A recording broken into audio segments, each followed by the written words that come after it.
Hello chers élèves, nous allons parler dans cette vidéo de la manière de calculer avec des puissances de 10. Alors vous allez voir que c'est un petit peu plus simple que pour les puissances d'un nombre relatif, ce qu'on a vu précédemment.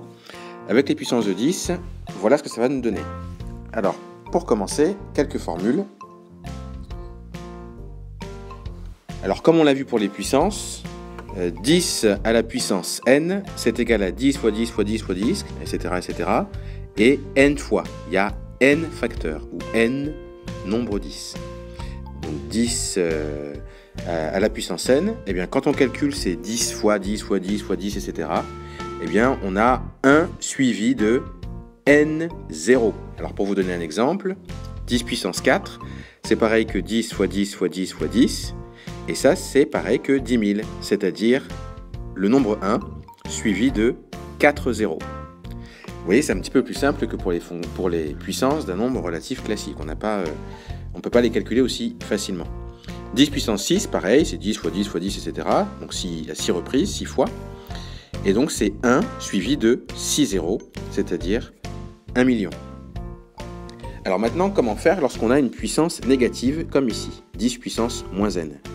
Et là, on se rappelle de la formule qu'on a vue précédemment. 10 puissance moins n par définition, c'est égal à 1 sur 10 puissance n.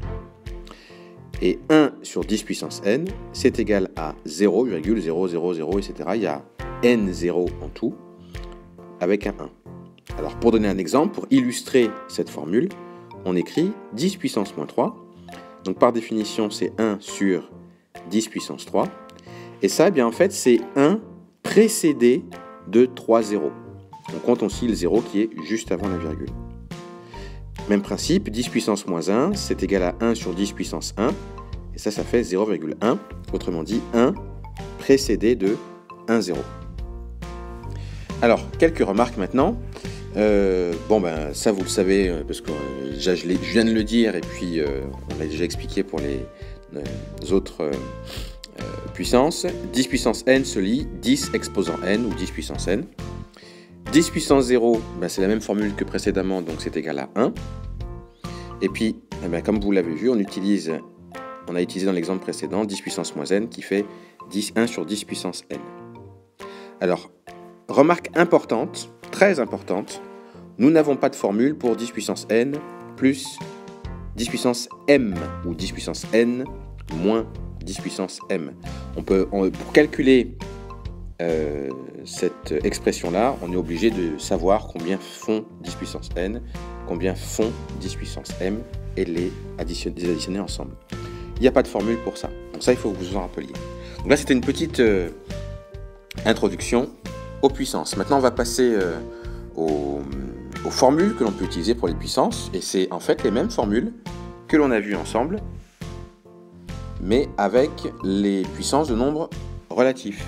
C'est-à-dire que 10 puissance n fois 10 puissance p, c'est égal à 10 puissance n plus p. 10 puissance n fois 10 sur 10 puissance p, c'est égal à 10 puissance n moins p. Et 10 puissance n à la puissance p, c'est 10 puissance n fois p. Ce sont des formules que vous connaissez déjà. Alors on va les appliquer dans les exemples. Et je vais écrire.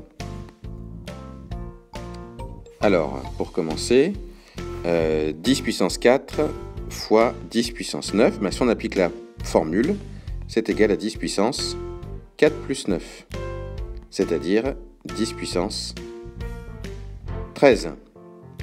Deuxième exemple, 10 puissance moins 2 fois 10 puissance 8, c'est égal à 10 puissance moins 2 plus 8. On additionne les puissances, ce qui fait 10 puissance 6. Ensuite, 10 puissance 7 sur 10 puissance 5, c'est égal à 10 puissance 7 moins 5, et 7 moins 5, c'est égal à 2, donc 10 puissance 2. Là, on a appliqué l'autre formule quand on divise des puissances de 10. Et dernière formule, 10 puissance 3, le tout à la puissance 5, et bien on a vu dans la dernière formule que c'est égal à 10 puissance 3 fois 5, on multiplie les puissances entre elles, donc ça fait 10 puissance 15. Donc voilà, vous pouvez compléter votre cours en écrivant ces exemples-là à cet endroit-là. Et on aura l'occasion donc de faire des exercices pour l'utilisation des puissances de 10.